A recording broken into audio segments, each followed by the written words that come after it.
Of February 29th, 2024.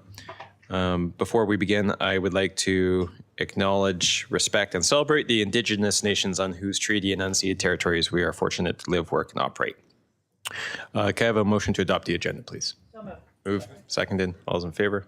Opposed and carried. Okay, we have a number of public delegates who wish to address the council this morning. So I'll go through the list. When I call your name, please come forward. A reminder that you have 3 minutes to present to the council. And we will begin with Isabel Kolick.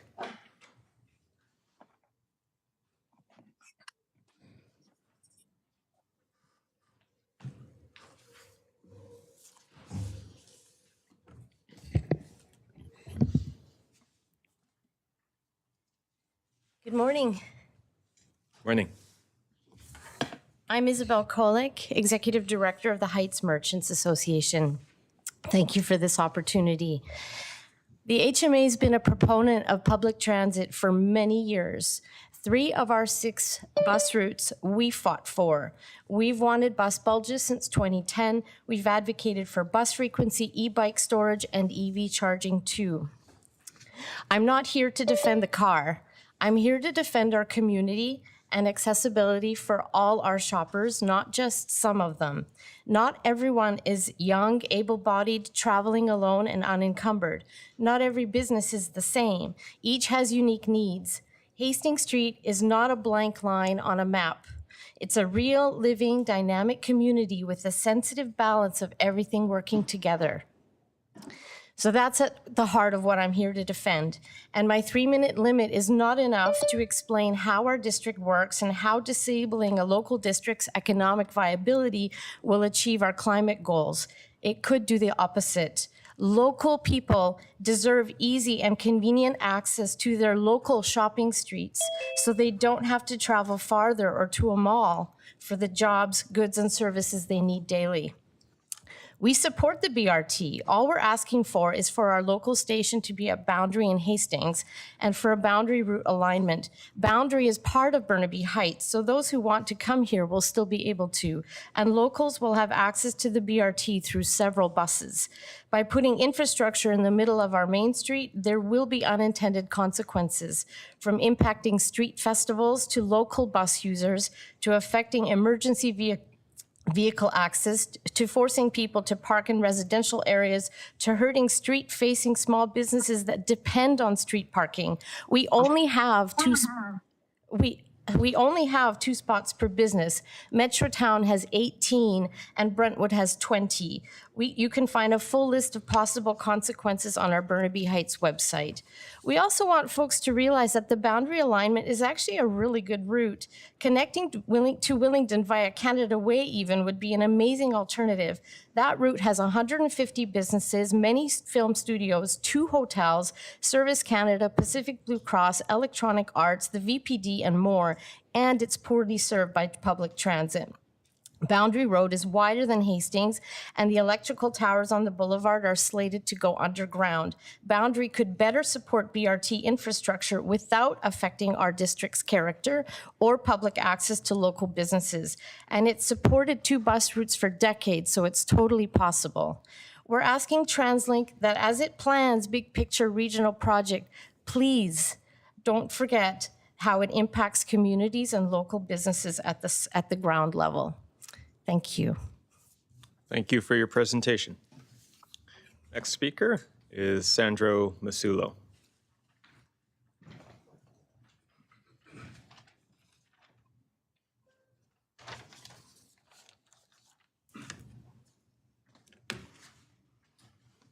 Good morning.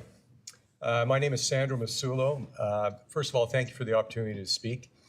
I'm the owner of Masulo Music on Hastings Street. We've been there since 2001, so 23 years in business on the Heights. I'm a little bit concerned about what I'm hearing about the rapid bus transit going up through the Heights. We now have a vibrant existing community and a few things that would affect our business directly. A large part of our business involves dropping off and picking up musical instruments, not always conducive to public transit. Many times we have teachers dropping off multiple instruments at one time, families renting instruments. Again, not always convenient to use public transit between activities. Now, I have nothing against public transit. We have existing transit as it stands right now. But we support the boundary route for sure. That's just part of it. A question from myself to who spearheaded this is parking. Has there been much thought about parking? We now have, as it stands, after 3:30, that lane becomes heading east, going home becomes an HOV lane. What's going to happen in the future there? Are we going to reduce from 3 lanes heading east to 2 during rush hour? Where's all that traffic going to go? We're going to have all these extra vehicles driving through side streets trying to get around. It already bottlenecks through there as it stands. Personally, I think it's a big mistake. And parking. I mean, we've noticed a huge difference. For example, Evo car share has expanded into Burnaby since January. And we're noticing, a lot more cars being parked in the Heights. And I love the business. I think it's a great program. But again, we have an issue with parking. And if people can't park in front of our businesses, they're going to move on. We notice a reduced problem after 3:30 when that HOV lane opens up. Again, I love the Heights. I've always supported Burnaby. But I'm really concerned about trying to push this through an already vibrant existing community that we have. Why destroy it? I think it's a mistake. I truly support the Boundary Road option.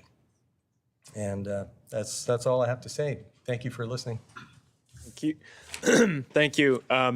I do note that a number of the delegates are speaking about the BRT alignment. I just want people to be very clear that that's not a matter that is before the Mayor's Council at this time.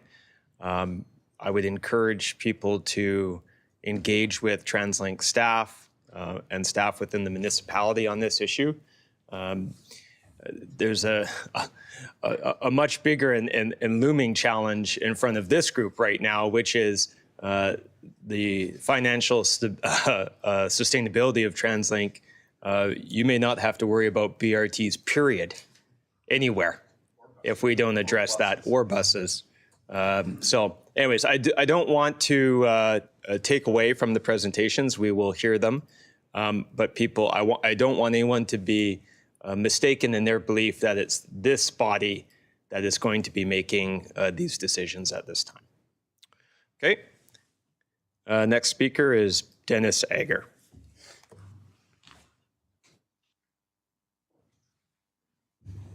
Happy weekday, everyone. Hi, everyone. I'm Dennis. I'm the executive director of Movement Metro Transit Riders. We push for better public transit. Chair, I can't hear the audio. Can y'all hear me? Check, check. There you go. Yeah, good. Yeah, last meeting I came in an extremely bright hoodie to talk about how Burnaby Heights residents need better transit.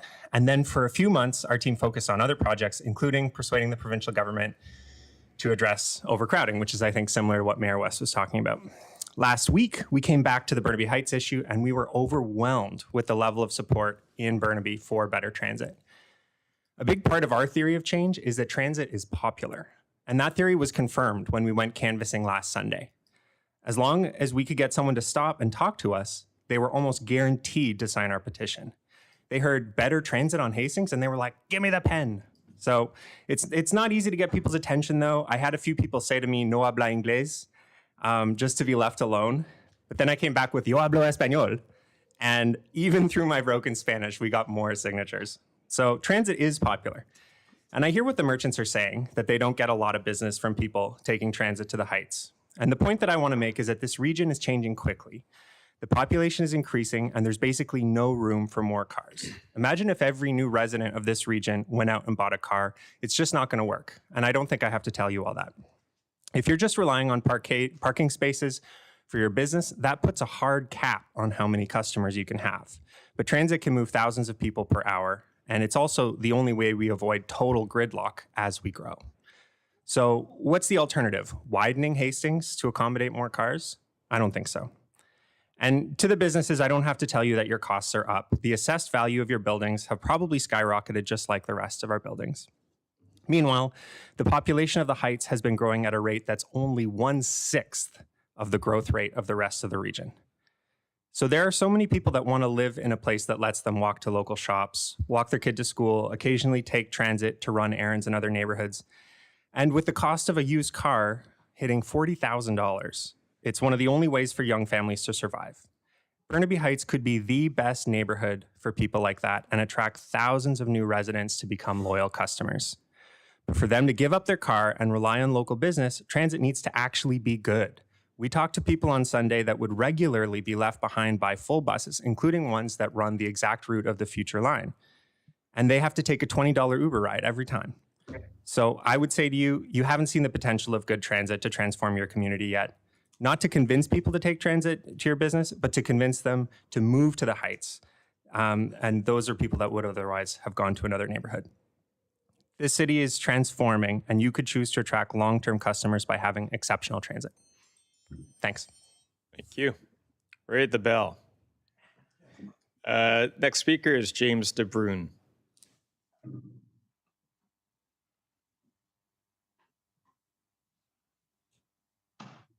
Is James here? Okay. Next speaker is Bernice Lamb.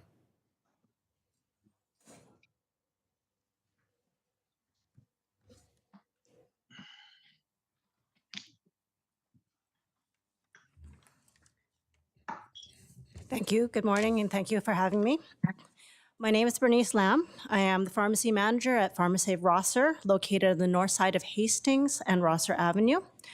I come to you speaking on behalf of our pharmacy, our local health professionals, our patients and patrons of North Burnaby. I've been a pharmacist at PharmaSave since December 2007. I've seen the neighborhood grow with many elderly members of the community to young families who are coming to the area. Many of our neighbors have mobility issues and require vehicles to get to their destinations. Being able to park as close as they can to their appointments and to run their errands are very important to them. With regards to the pharmacy perspective, there's already a lack of parking within half block of our pharmacy. Some of our patients have expressed that they need to park sometimes a block away to come to the pharmacy to get their services. Our post office also gets very busy throughout the day. Customers do need to park close by to load and unload their large parcels. Canada Post trucks also need to stop close by to do their daily pickups and drop-offs at the post office. After speaking with some of the doctors and dentists in the area, here are some of their comments. We have multiple patients from 4 different doctors that require handicap parking. The one handicap parking on Rosser Street is too far for our 90-year-old person to push their spouse or partner in a wheelchair. Parking outside our office is essential. There is one handicap parking spot on Rosser serving Hastings from Willingdon to Madison. The closest parking spot for handicapped is Carleton. Both are too far away for our physically challenged patients. We need to have parking outside the office. Quote, I thought Hastings was supposed to be a village concept, not a freeway. The plan for a dedicated bus lane on both sides of Hastings Street will be very challenging for our patients and patrons of North Burnaby. I urge that you reconsider the implementation of the dedicated bus lane and relocate to other streets such as Boundary Road. Thank you for your time and consideration. Thank you. Next speaker is Michelle Christos. Apologies.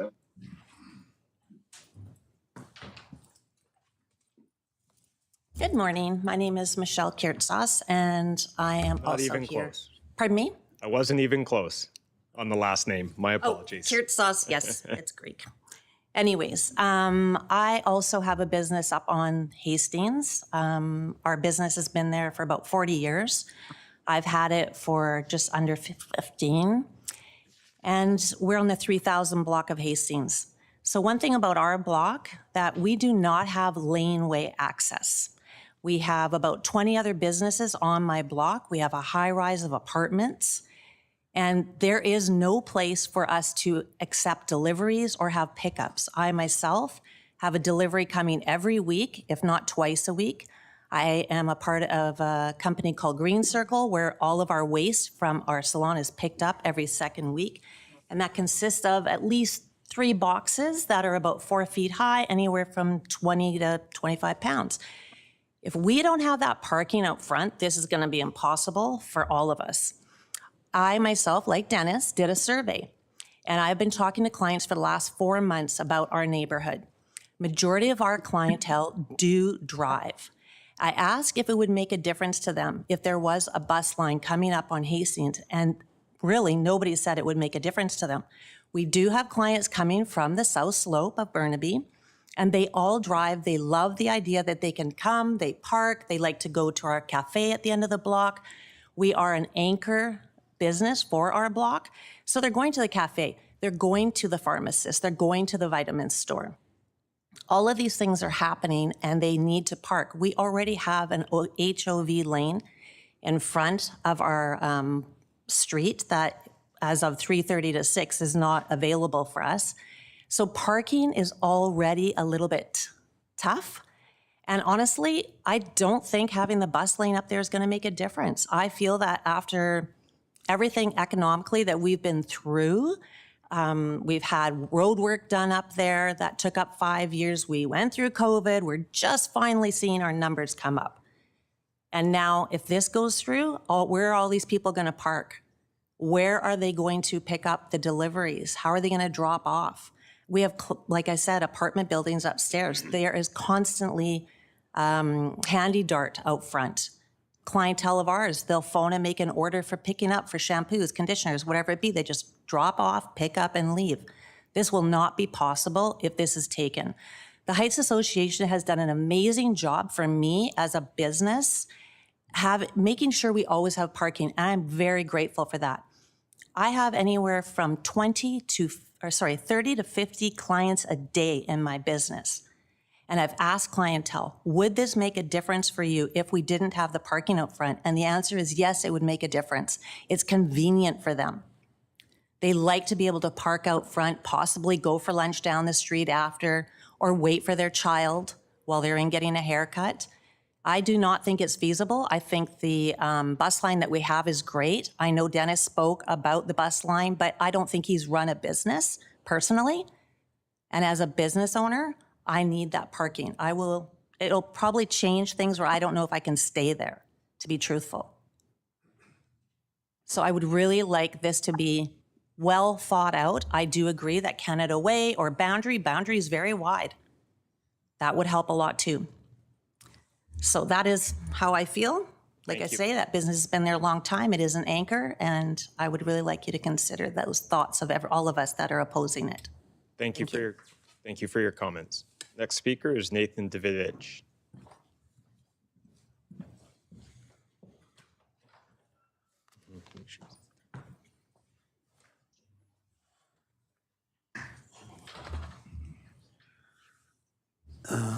Thank you, Chair and members. My name is Nathan Davidovich, and I've sent you various documents this past month that shows that your 10-year plan needs to be improved. We cannot have a 2014 plan redone in 2024. We are way behind other Canadian cities. And please tell your staff to stop comparing us to the US cities. Transit on per capita in Canada has been ahead of the USA for the last 100 years. So look at my 5-year plan. Look at the BC Federation of Labor 10-year plan, and look at the other plan from Ontario of Environmental Defense and the World Plan from UTPI. Ask your staff just to go upstairs.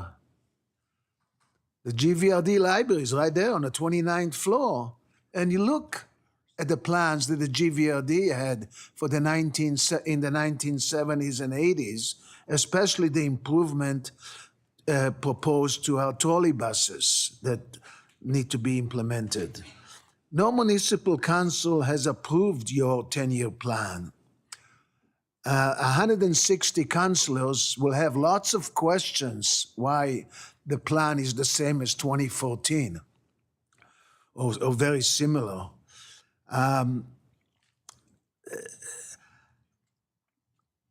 We need to double our transit ridership as soon as possible, which is not the same as maybe doubling our bus service. So we have to get the statistics right, and you have to understand the statistics. Maybe you should read the book Human Transit by Gerard Walker, and then you'll understand things better. Thank you very much for your help. Thank you for your comments. Next speaker is Jack Da Silva.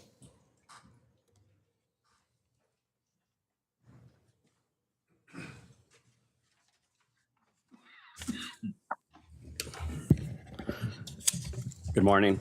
Thank you for the opportunity to speak on this topic.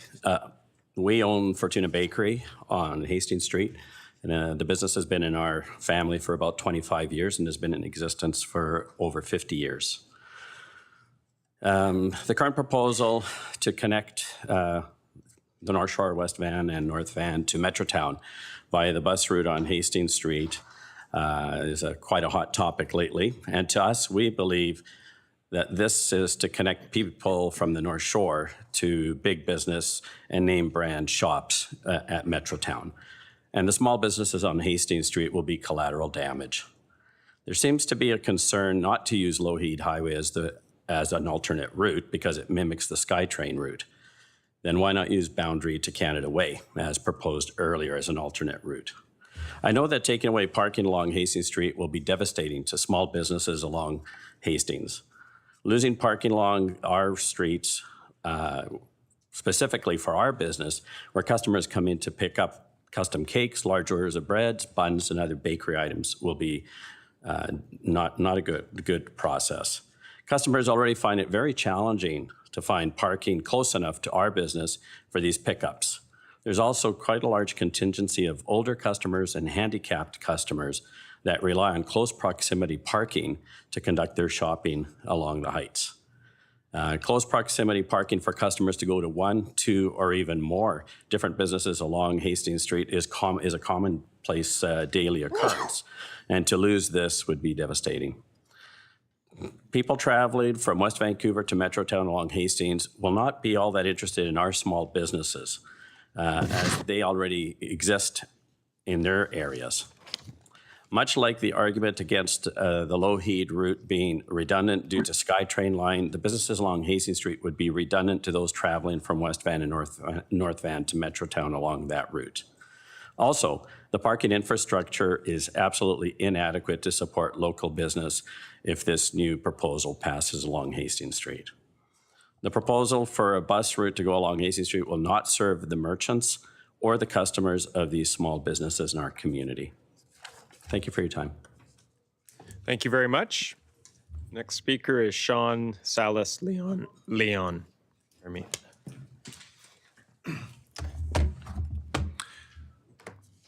All right. Can you hear me? Yes, we can.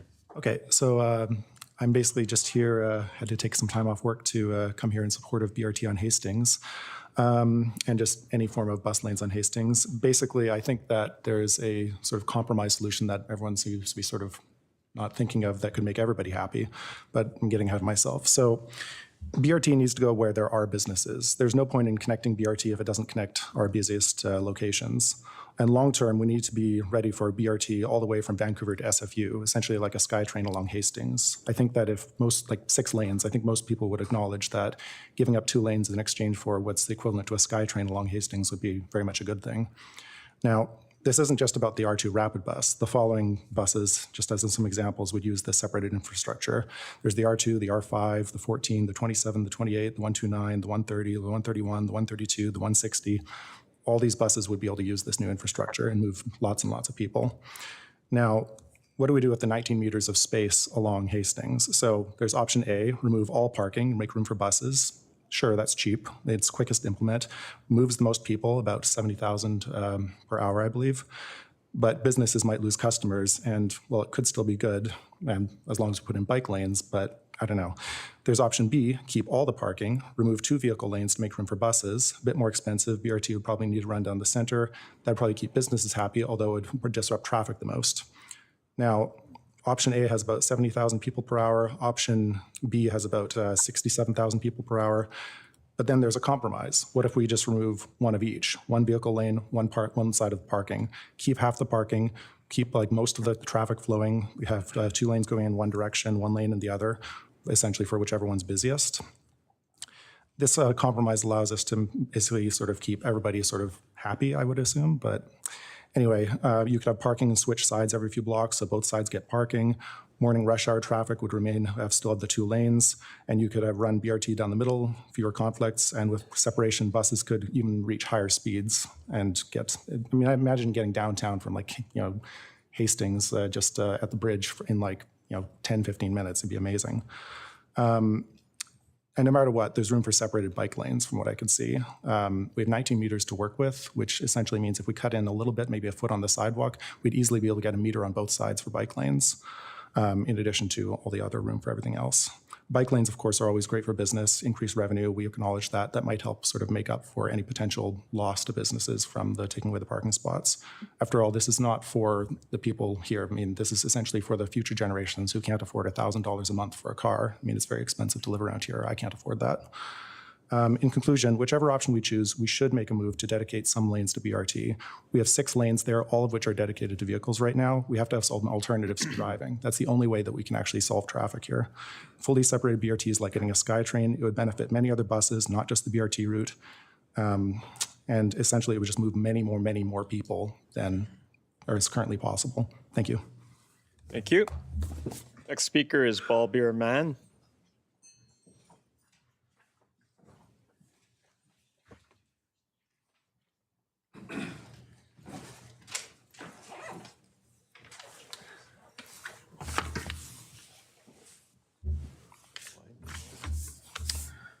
Thank you. Good morning.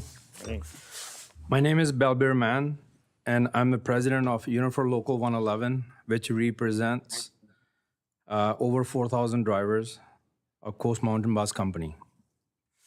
First, I want to thank you, Mayor's Council, for giving me the opportunity to speak here today.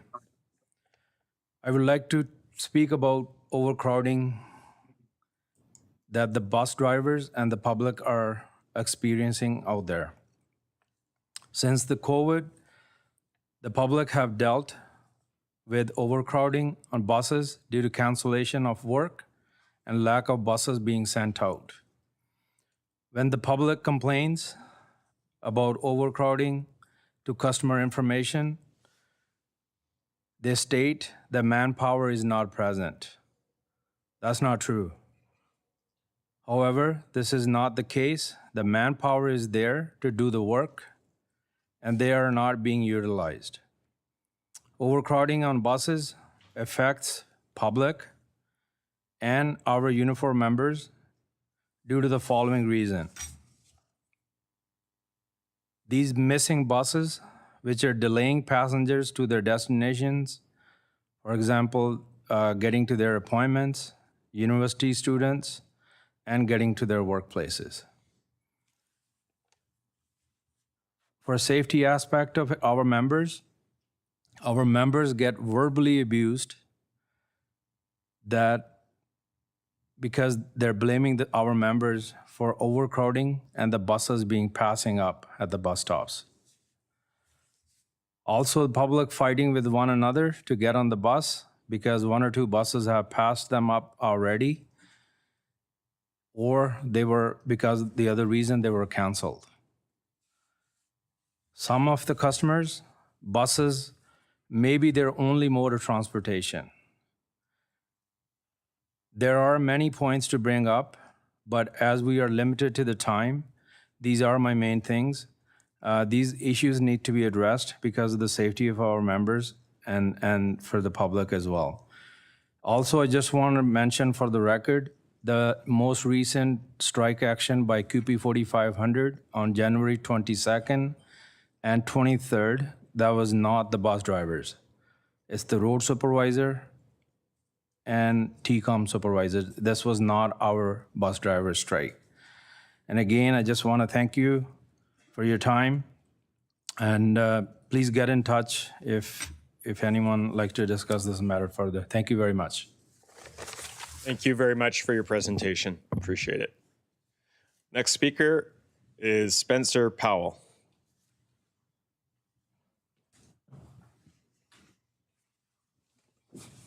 Hi there. Thank you very much for having me. I grew up on the Heights, spent most of my life there. I currently live there. I was a student at Capilano College, a student at SFU. I studied at the Royal Conservatory of Music. I've had jobs at Metrotown. I currently work downtown Vancouver. And through all of that, the core of it has kind of been the Heights. And the strength of that arrangement has been I can go from one place to another. It's an amazing neighborhood of pedestrians, of walkers, of transit users, and people driving, but it's always been a place where you can go, you can stop for a second, you can move on, you can visit all these amazing stores, and then you can go to where you need to go. It's not just a neighborhood for the people there, obviously it is too, I live there, but it's an incredible place that sits in the middle of what's really happening in the region, and I think it represents a vision of what the place could be. You know, most people there, most shoppers there aren't drivers, they walk, they live nearby, they take transit, or they cycle. We live really close to Adnak Bike Route, which is an amazing bike route. It stands at the cornerstone, I think, of what the vision of the place could be, which is somewhere that you can go from a big box store or whatever in Metro Town to the small time village feel of the Heights, and then move on to the North Shore, and you get everything there. It's kind of incredible. It's very unique. And the route up Willingdon down Hastings has been so underutilized. It's sitting there. We have this incredible linear park, which would be an amazing transit corridor, and it's not really used. It's a beautiful place. I love walking up and down it all the time. I walk up and down it from Brentwood, and I walk down Hastings, and I visit shops. Everybody at a Cafe Artigiano knows my name. I go to Fiore di Latte all the time. They all know my name. And I really think it stands on the strength of being able to come there, visit, and go wherever you need to go. That's kind of the magic of it, you know? One of the best days there is Hats Off Day, obviously. And the strength of that is it's opened up. You get to walk around. You get to see what the place is like, you know? If the strength of the Heights stands on 1 or 2 parking spaces per business, that's not sustainable. It's not a good sign. And speaking about the broader conversation with TransLink, if you want people to ride more, if you want people to really love to get to places by transit, you got to propose a vision where you can absolutely do that, that you're welcome, that the neighborhood is open to more people, and it's a great place to go, and you don't have to worry about it. So I think that's where I'm coming from. I just would really love to share the Heights with more people. It's a beautiful place. I don't think that skipping an entire beautiful neighborhood by moving the bus down first up to Hastings is the right way to go. And I think it proposes a fantastic vision of the future for not just the Heights, but for the region. Thank you. Thank you very much. And our final speaker this morning is Rachel Klippenstein.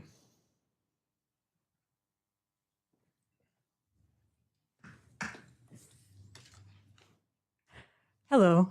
Yes, my name is Rachel Klippenstein. I live at Hastings and Gilmore in North Burnaby, in Burnaby Heights, and I don't drive. And twice a week, I travel to North Vancouver. So when I heard about plans for a bus rapid transit from Metrotown to North Vancouver, West Vancouver, on Long Hastings to the Heights, I was excited because that would make my regular travel significantly easier. And I am one example. Oh, yes, and I wanted to say, so I was disappointed when I heard that there was pushback saying it should go along Boundary because that would be significantly less useful and convenient for me. So I am one example of how having rapid transit along Hastings, through the Heights, from the North Shore to Metrotown and back, would make the Heights a better place to live, both for current residents and for future residents. I also work at Companion Books in the same block where I live, also in Burnaby Heights. And I believe that putting the BRT along Hastings will be good for local businesses because it will bring in people who don't currently shop there, people for whom the Heights is too far away to get to easily by transit.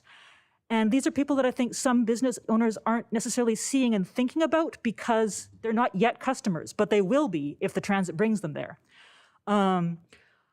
I think putting the rapid transit along Boundary would be less beneficial because it won't make it easy and convenient for those people to get to the businesses on the Heights. What's more, I think it will draw away existing customers, people who stop at businesses on the Heights because their transit route that they're on anyways brings them through. So it's easy for them to just hop off the bus, stop at some local businesses, and then hop back on to get where they're going. And if the rapid transit route pulls them away from the Heights, they won't be shopping there anymore. So yes, I am asking that you align the BRT route along Hastings and Willingdon because I think that will be better for the Heights. Also, just one last thought. If a block or two is too far for car users to walk, why is it okay for transit users to have to walk 5 blocks? Thank you. Thank you for your comments. All right, moving on. I'm going to forego report of the chair. The comments were what you heard post-provincial budget. So play the clip and that's the report. We'll go on to a motion to adjourn, please. Second. All those in favor? Opposed? Carried. Thank you very much, everyone. We'll take a 5-minute break and resume in closed.